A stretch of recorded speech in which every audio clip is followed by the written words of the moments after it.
गति के समीकरण 3 होते हैं? पहला समीकरण होता है v equal to u plus a t. v बराबर u प्लस ए टी। ठीक। दूसरा? जी सर। s दूसरा s equal to u plus a t half a t s square. Is equal to u t plus 1/2 a t square. s बराबर u t plus 1/2 a t square. और तीसरा? v square equal to u square plus 2as। v square is equal to u square plus 2as।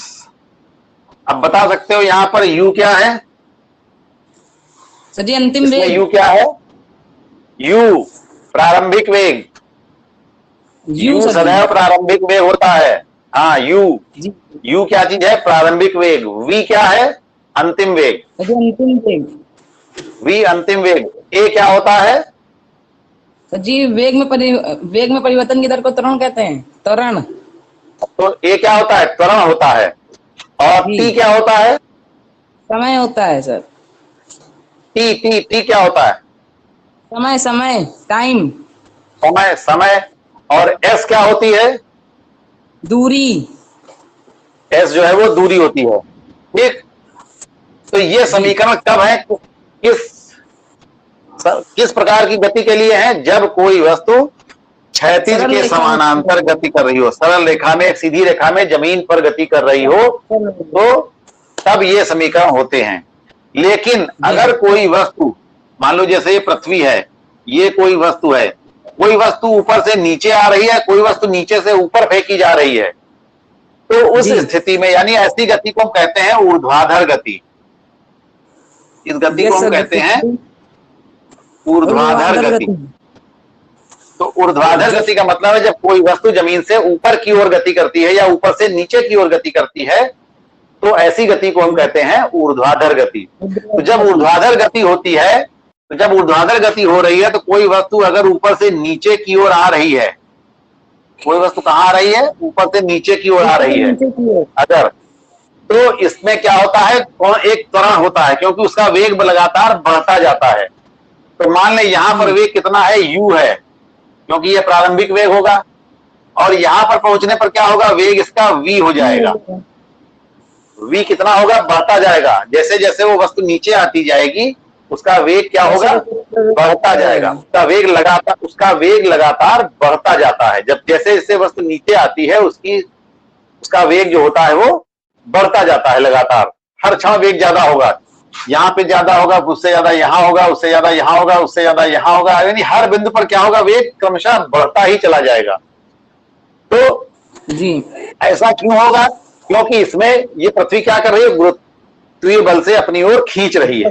पृथ्वी क्या कर रही है? गुरुत्व बल से अपनी ओर खींच रही है। तो इसी वजह से जो इसमें त्वरण पैदा हो गया है, उस त्वरण को हम कहते हैं g। उस त्वरण को हम कहते हैं g। और अगर मान लो कोई वस्तु इस जगह पर थी, कोई वस्तु यहां पर थी, और लास्ट में कहां पर आ गई? जमीन पर आ गई, तो इसने इतनी दूरी तय की। इसने क्या किया? इतनी दूरी तय की। ठीक। अगर किसी वस्तु को हमने यहां से फेंका, तो यहां से जमीन तक आने में उसने कितनी दूरी तय की? इतनी दूरी तय की। तो जब ऊर्ध्वाधर गति होती है, तो यहां पर यह दूरी क्या कहलाएगी? h कहलाएगी। h मतलब हाइट। ये क्या कहलाएगी? इसकी हाइट, यानी h कहलाएगी। तो देखो, तो जो ये समीकरण है तुम्हारे, ध्यान से सुनो, ये जो समीकरण है तुम्हारे, जब जमीन पर गति होती है सरल रेखा में, तब ये रहते हैं। लेकिन जब ऊर्ध्वाधर गति होती है, तो वहां पर समीकरण यही रहते हैं, लेकिन थोड़ा सा परिवर्तन हो जाता है। क्या परिवर्तन हो जाता है? कि यहां पर जो a लिख रहे हो तुम, वो a बराबर हो जाता है यहां पर g, क्योंकि यहां पर क्या है? त्वरण है। जब वस्तु सरल रेखा में गति कर रही है, तो उसमें त्वरण है केवल। लेकिन जब वस्तु ऊपर से नीचे गति कर रही है, तो इसमें क्या है? गुरुत्वीय त्वरण होता है। उसमें भी त्वरण है, लेकिन उसको हम क्या कहते हैं? गुरुत्वीय त्वरण कहते हैं। तो ऐसे जब ऊर्ध्वाधर गति होती है, तो त्वरण की जगह पर हम गुरुत्वीय त्वरण का इस्तेमाल करते हैं, यानी a की जगह पर हम g लगा देते हैं। यानी यही समीकरण जितने भी हैं, जहां जहां पर भी a लगा हुआ है, सब में हम क्या करेंगे? a की जगह पर g कर देंगे। और साथ ही साथ जहां पर s लिखा हुआ है, s क्या है? दूरी। तो यहां पर दूरी क्या होगी, ऊंचाई के बराबर होगी। यहां पर दूरी किसके बराबर होगी भाई, वो यहां से यहां तक आएगी या यहां से यहां तक जाएगी, तो ये क्या होगी, ऊंचाई के बराबर। तो एस की जगह पर हम क्या कर देते हैं, एच। ये दो काम करते हैं, कौन कौन से, जब वस्तु ऊर्ध्वाधर गति करती है तो ए के स्थान पर क्या हो जाता है, जी हो जाता है, और एस के स्थान पर क्या हो जाता है, एच हो जाता है। एक परिवर्तन और होता है, वो क्या होता है कि देखो जब सीधी रेखा में जा रही है तब तो चाहे इधर जाए चाहे वापस आए, तब एक ही बात है, कोई दिक्कत नहीं। लेकिन अगर वस्तु ऊपर से नीचे जा रही है, नीचे से ऊपर आ रही है, तो फर्क है। क्या फर्क है, जब वस्तु ऊपर से नीचे आ रही है तो उस पर वो गुरुत्वीय बल की दिशा में आ रही है। गुरुत्व बल की दिशा किधर होती है, नीचे की ओर।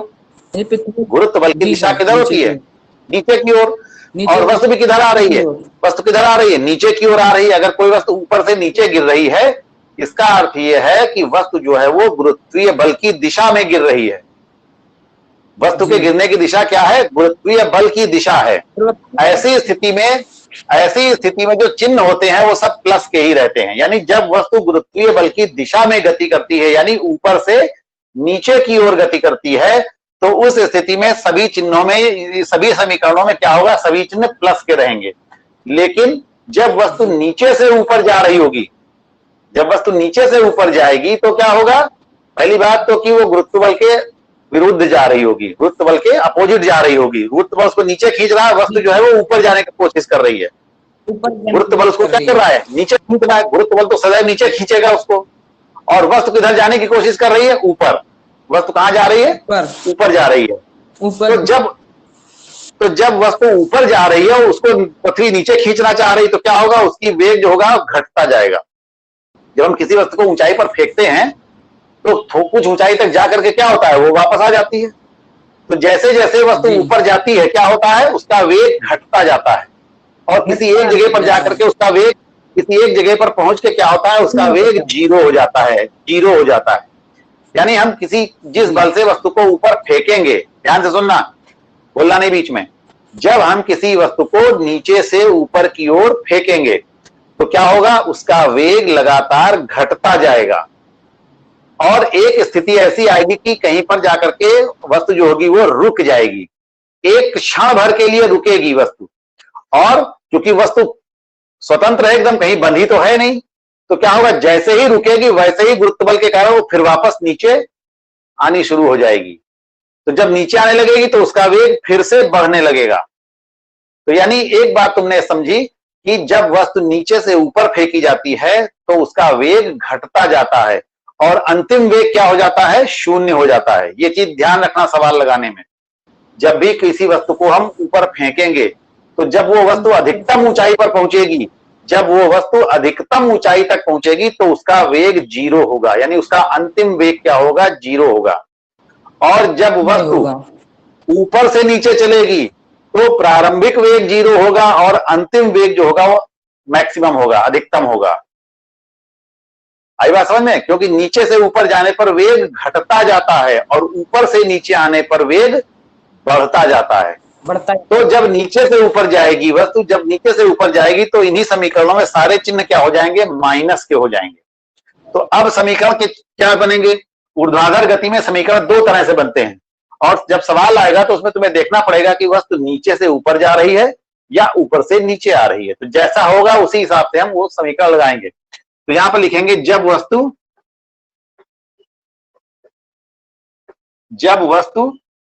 ऊपर से नीचे आ रही है, ऊपर से नीचे आती है तो समीकरण क्या होते हैं, पहला हो जाएगा v बराबर u प्लस जी टी। देखो u प्लस ए टी है, a की जगह क्या हो जाएगा, g। तो यहां पर a है केवल, तो a की जगह क्या हो जाएगा, g। तो ये हो जाएगा समीकरण u प्लस जी टी। ठीक है। दूसरा समीकरण क्या होगा, s बराबर u t plus 1/2 a t square है, तो अब s की जगह क्या हो जाएगा, h। तो ये समीकरण कहलाएगा h बराबर यू टी प्लस 1/2। अब a की जगह क्या हो जाएगा, g टी स्क्वायर। ठीक है। h बराबर ut प्लस 1/2 gt स्क्वायर। और तीसरा समीकरण क्या होगा बताओ तुम? तीसरा समीकरण क्या होगा? तीसरा समीकरण बताओ इस हिसाब से क्या होगा? B square equal to u square is equal to u square plus 2a नहीं प्लस 2 2gs हाँ प्लस 2g एस 2g। ठीक है, देखो क्या होगा? 2gh h 2gh हो जाएगा, s नहीं होगा। s की जगह क्या हो जाता है? h हो जाता है। तो तुमको देखो इन समीकरणों में दो ही परिवर्तन करने हैं, a की जगह g करना है और s की जगह पर h करना है। बाकी समीकरण दोनों एक ही जैसे हैं, है ना?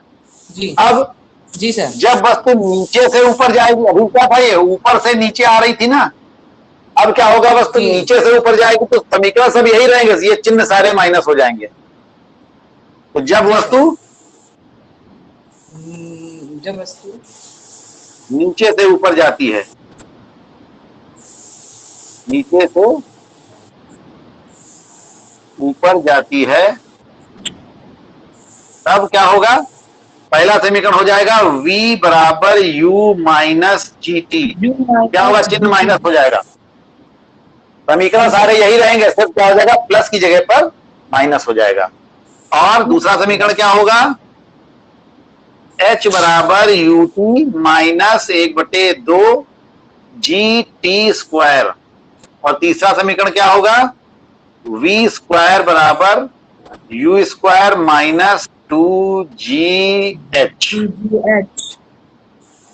ठीक, तो ये बात समझ में आई? इसी के हिसाब से तुम्हारे बाकी जो सवाल लगाए जाएंगे वो इन्हीं के हिसाब से लगाए जाएंगे। कभी अब गुरुत्वाकर्षण की जो ऊर्ध्वाधर गति होगी तो इन समीकरणों का इस्तेमाल हम नहीं करेंगे, अगर जरूरत पड़ती है तो हम इन समीकरणों का इस्तेमाल करेंगे। और सवाल में ये देखेंगे कि सवाल में क्या कहा जा रहा है कि वस्तु नीचे से ऊपर जा रही है कि ऊपर से नीचे आ रही है। तो अगर ऊपर से नीचे आ रही है तो ये वाले 3 समीकरण इस्तेमाल करेंगे, नीचे से ऊपर जा रही है तो ये वाले 3 समीकरण इस्तेमाल करेंगे। दोनों समीकरण है एक ही, केवल प्लस और माइनस का फर्क है बस। सभी समीकरण है एक ही जैसे, लेकिन फर्क क्या है? सिर्फ प्लस और माइनस का फर्क है। ठीक है, समझ आया ये? Yes sir. एक सवाल लगाते हैं। एक गेंद जो है वो ऊर्ध्वाधर दिशा में ऊपर की ओर 49 मीटर प्रति सेकंड के वेग से फेंकी जाती है।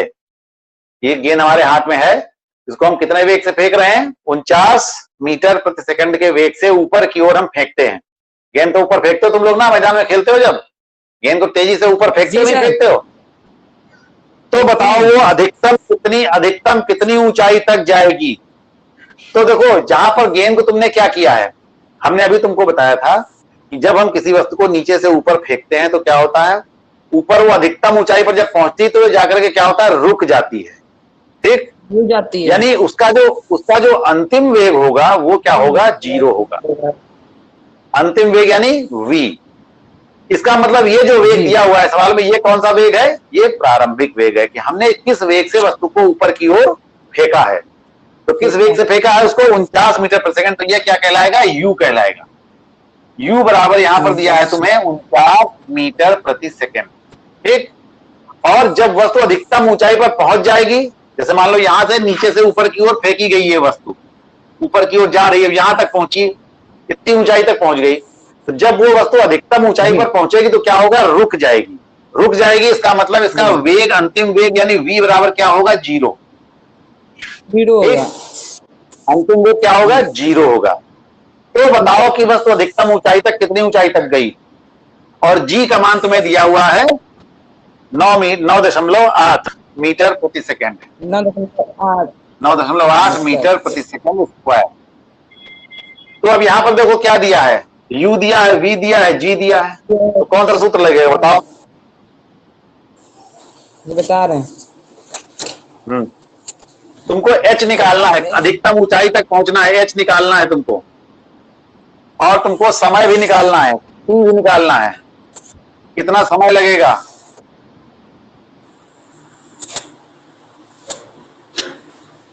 बताओ।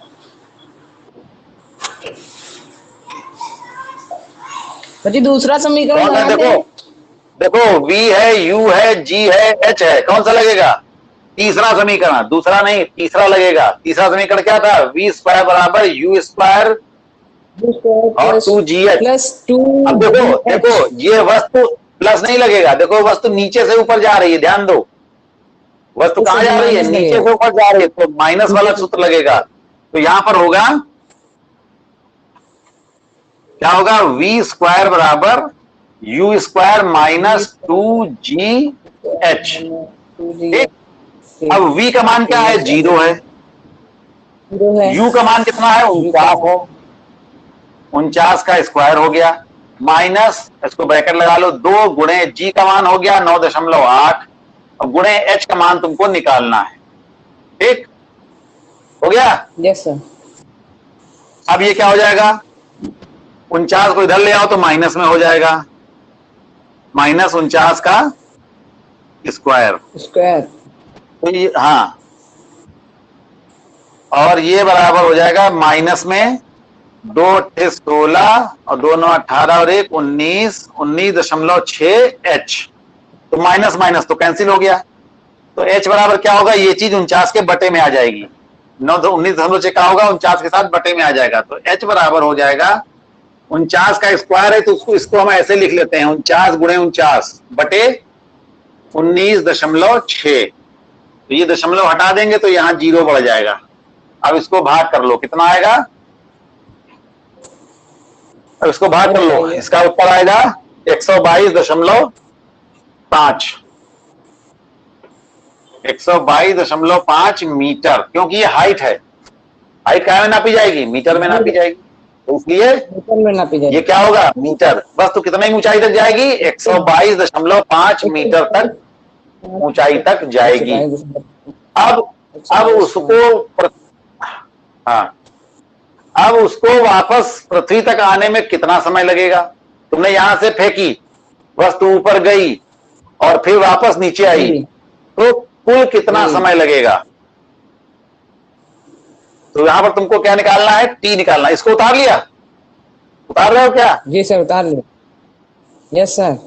ना भी उतारोगे तो बाद में वीडियो देख कर उतार लेना, उसमें क्या है। तो दूसरा पार्ट इसका कैसे लगेगा? दूसरा पार्ट कैसे लगेगा? वहां पर T निकालना है। तो T के लिए तुम्हारे पास दो सूत्र हैं, V बराबर U प्लस GT और H बराबर UT प्लस 1/2 GT स्क्वायर। तुम कोई भी लगा सकते हो। तो हम आसान कौन सा पड़ेगा? है प्रथम समीकरण, पहला सर जी। हाँ, प्रथम वाला लगा दो, आसान पड़ेगा थोड़ा। तो दूसरे पार्ट में क्या होगा? T का मान निकालना है तुमको, यानी तो हो जाएगा V बराबर U माइनस GT। वस्तु नीचे से ऊपर जा रही है। अब देखो, अब यहां पर ध्यान देना, वस्तु ध्यान से सुनो, वस्तु नीचे से ऊपर गई यहां तक, मान लो 2 सेकंड लगे। अब फिर क्या होगा? ये वापस नीचे भी तो आएगी, फिर 2 सेकंड लगेंगे, तो कुल समय कितना हो जाएगा? कुल समय कितना हो जाएगा? 4 सेकंड हो जाएगा। 4 सेकंड, यानी तुमसे सवाल में पूछा गया है कि नीचे से ऊपर फेंकी गई है, तो वापस पृथ्वी तक आने में कितना समय लगेगा। इसका मतलब तुम्हें यहां पर क्या निकालना है कि जाने वाला समय और आने में कुल समय कितना लगेगा, ये तुम्हें निकालना है।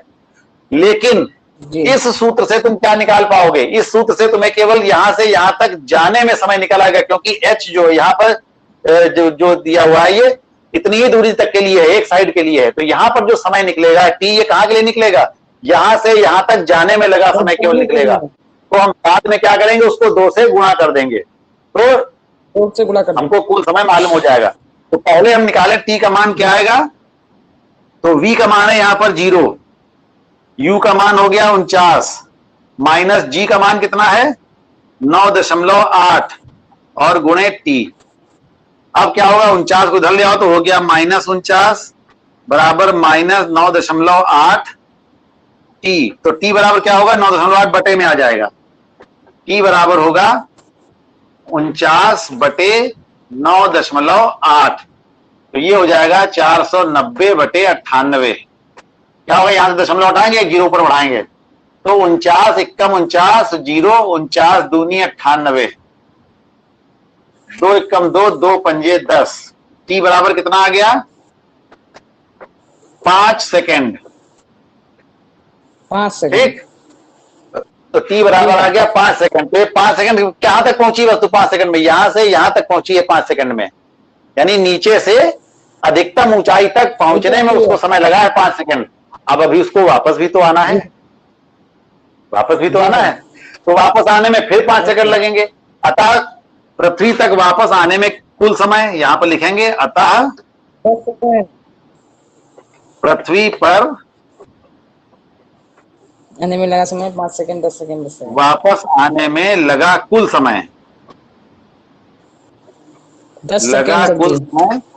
अब चाहे 5 + 5 लिखो या 2 × 5 लिख दो, एक ही बात है। 5 + 5 बराबर 10 सेकेंड।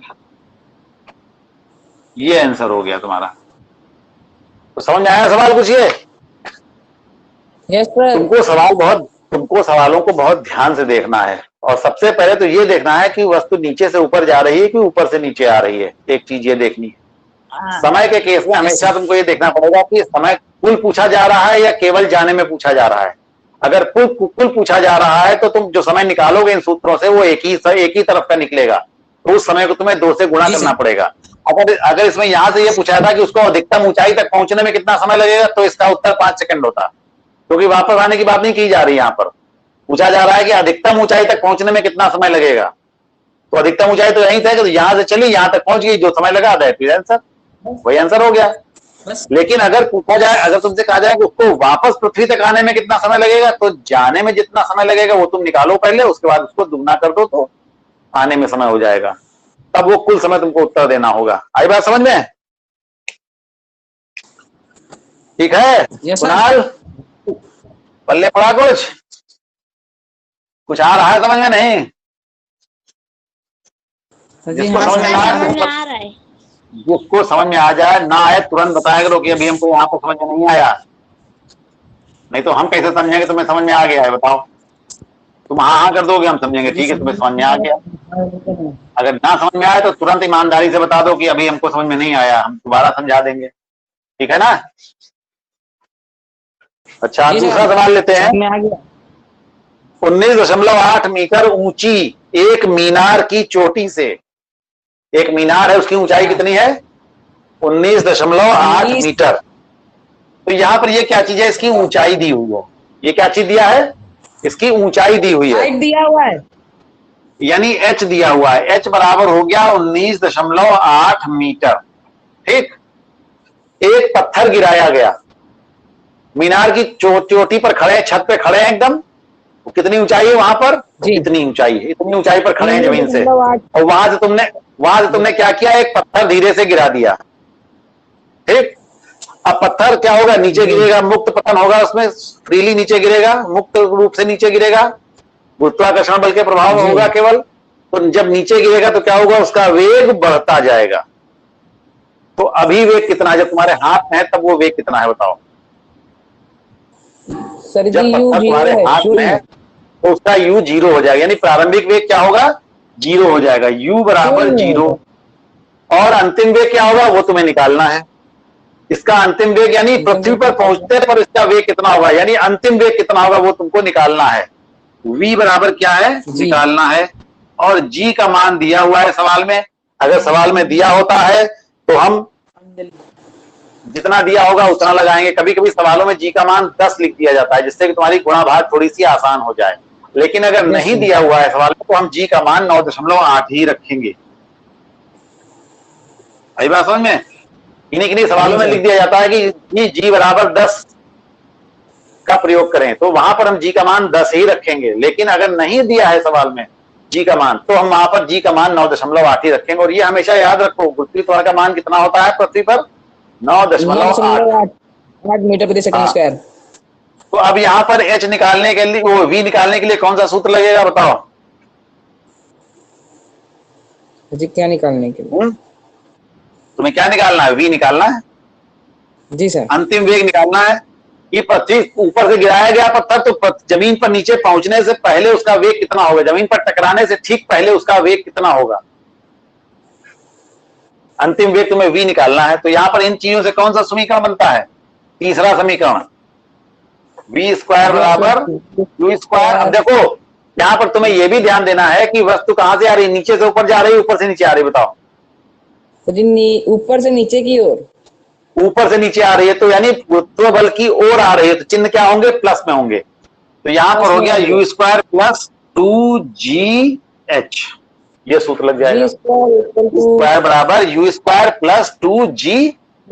अब तुमको क्या निकालना है यहाँ पर, v स्क्वायर, हाँ v निकालना है, तो v इधर ही रहेगा, u का मान 0 हो गया, प्लस 2 गुणे g का मान है 9.8 गुणे h कितनी दी है 19.8, ठीक, 8 नहीं 19.6 थी, 19.6 है ये, ठीक। अब इसको हल कर लो, खाली गुणे गुणा तो करना, और क्या करना है इसमें, स्क्वायर लगा दो यहाँ पर, तो v स्क्वायर बराबर क्या हो, ये तो 0 ही हो गया, खाली सबकी गुणा कर लो, 2 अट्ठे 16, दोनों 18 और 1 19, ये भी 19.6 हो गया, तो ऐसे ही लिखा रहने दो। अब v स्क्वायर यहां लगा दो, स्क्वायर इधर से हटाएंगे तो क्या करेंगे, इधर वर्गमूल लगाएंगे।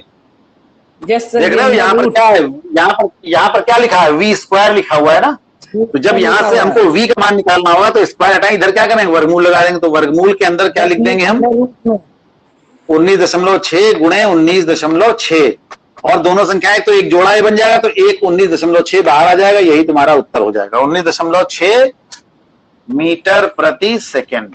क्या है ये v यानी अंतिम वेग, अंतिम वेग कितना आ गया इसका 19.6 मीटर सेकेंड। आई बात समझ में कुछ? Yes sir. तो ये सवाल समझ में आ गया ललित? Yes sir. नहीं आया? Yes sir. सर ये वाला फिर से समझा दिए। फिर से समझा दें। देखो कोई वस्तु जो है वो ऊपर से नीचे की ओर आ रही है, ठीक, यहां पृथ्वी तक आएगी, इसका यहां पर u कितना है 0 है, क्योंकि जब वस्तु हम ऊपर खड़े होकर फेंक रहे हैं, छत पे खड़े हैं किसी बिल्डिंग की, किसी मीनार की, तो हमारे हाथ में जब वस्तु है तो u का मान कितना है 0 हो गया, यानी जब तक वो वस्तु हमारे हाथ में है तब तक क्या वो चल रही है, जब तक वस्तु हमारे हाथ में तब तक क्या वो चल रही है, नहीं चल रही, यानी u का मान हो गया 0, तो u का मान 0 हो गया। और हम कितनी ऊंचाई पर खड़े हैं, किस मीनार की ऊंचाई पर खड़े हैं, उसकी मीनार की ऊंचाई कितनी है 19.6, तो ये हो गई h, ठीक। अब g का मान 9.8 हो गया, तो तुमको ये बताना है कि जब हम पत्थर को छोड़ देंगे तो जब वो जमीन पर टकराने वाला होगा जिस समय एकदम, अब वो नीचे जाएगा ना, जब हम छोड़ देंगे पत्थर को तो कहां जाएगा, नीचे जाएगा, तो जब नीचे जाएगा तो कहां होगा, जमीन से जाके टकराएगा, तो टकराने से ठीक पहले, बिल्कुल जिस समय टकराने वाला होगा, जैसे मान लो ये जमीन है, तो अब जमीन पे बिल्कुल छूने से ठीक पहले वहां पर उसका वेग कितना होगा, जमीन को छुआ ना हो अभी उस समय वेग कितना होगा, तो वो तुमको अंतिम वेग है, क्योंकि प्रारंभिक वेग क्या था 0 था, अंतिम वेग निकालना है, तो UVGH से क्या बनता है v स्क्वायर बराबर u square plus 2GH। Plus क्यों लगा, क्योंकि वस्तु ऊपर से नीचे आ रही है इसलिए प्लस लगेगा, क्योंकि गुरुत्व बल की दिशा में आ रही है इसलिए चिन्ह ये प्लस रहेगा, अगर नीचे से ऊपर जा रही होती तो यहाँ पर ये चिन्ह माइनस लगा होता, ठीक है। तो अब इसको हल कर लिया सब मान रख करके, इसका सारे मान रख दिए, तुमको u का मान 0 मालूम है, g का मान 9.8 है, h का मान 19.6 है, बस सीधे हल कर लिया, इसको पता चल गया कि उसका वेग कितना होगा टकराने से पहले, पृथ्वी से टकराने से ठीक पहले उसका वेग कितना होगा, ठीक है।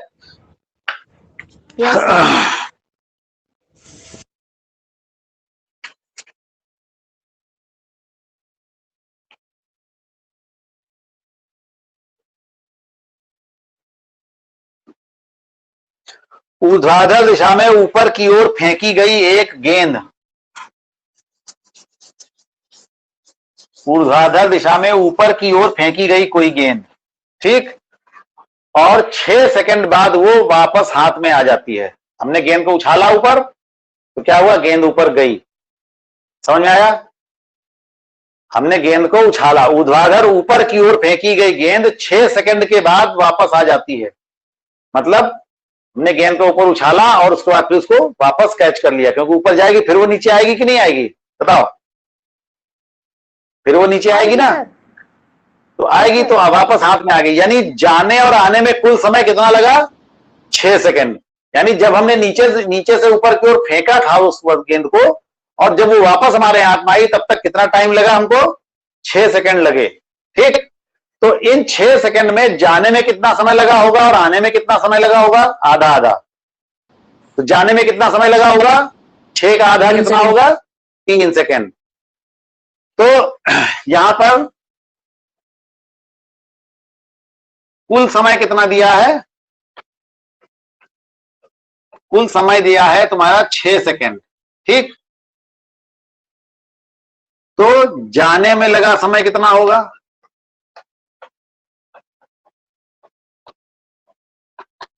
बराबर कितना होगा? 6/2, यानी आधा कर देंगे उसको, यानी 3 सेकेंड। यानी टी बराबर कितना हो गया यहां पर?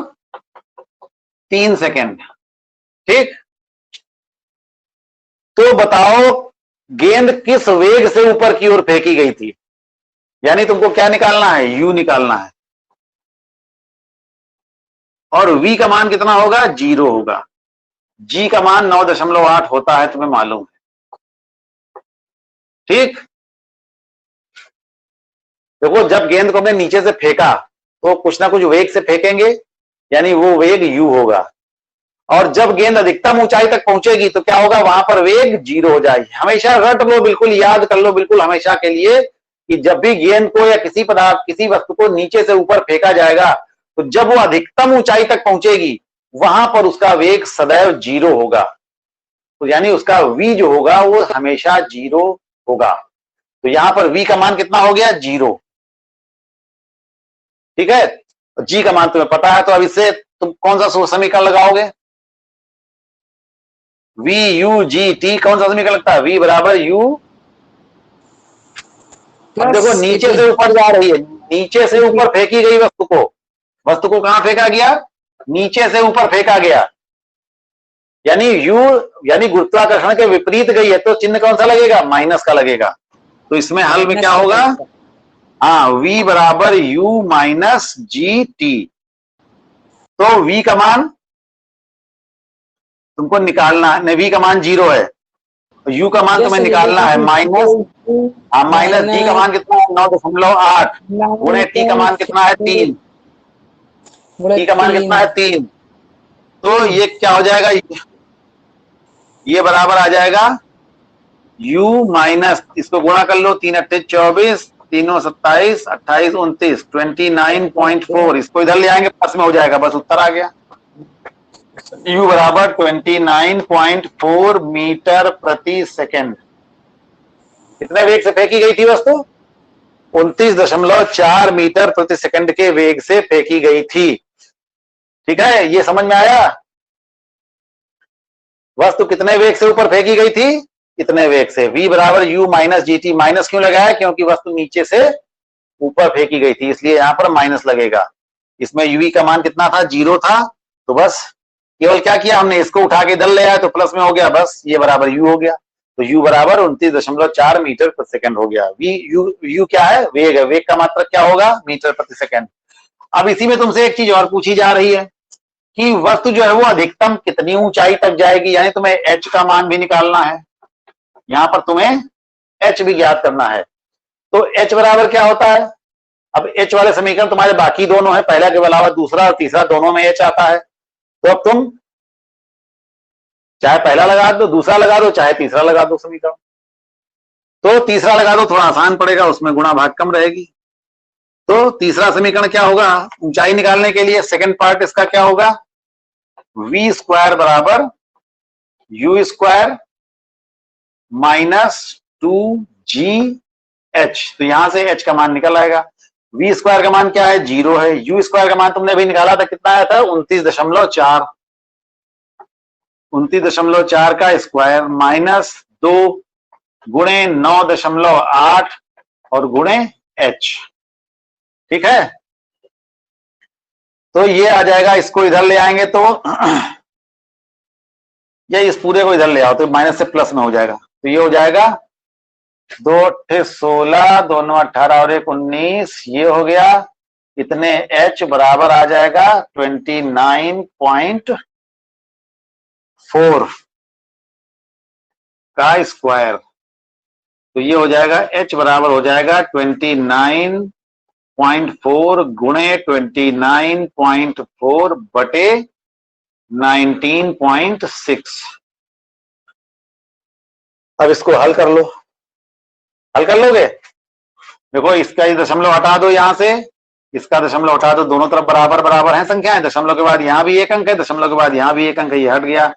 अब इसके साथ में क्या होगा, यहां पर दशमलव का एक ही अंक है, यहां पर अब है नहीं दशमलव, तो क्या करेंगे, इसको हटाएंगे और एक जीरो बढ़ा लेंगे। अब 2 से तो ये कट जाएगा, 2 9 18, 2 8 16, जीरो, 2 से इसको काट दो, 2 1 2, 2 चौके 8, 2 7 14, 2 चौके 8, 2 9 18, जीरो, इसको भी काट दो, 2 147 आ गया। अब ये नहीं कटेगा, अब इसको गुणा करो, भाग कटो, 7 से कट जाएगा ये, 7 7 49, जीरो, 7 दूनी 14, 7 एकम 7, फिर 7 से कट जाएगा, 7 एकम 7 10 आ गया, 7 दूनी 14, 7 एकम 7, तो एच बराबर आ गया तुम्हारा ये 21 गुणे 21 बटे 10, 21 गुणे 21 बटे 10, ये हो जाएगा 441 बटे 10 बराबर हो जाएगा 44.1 मीटर।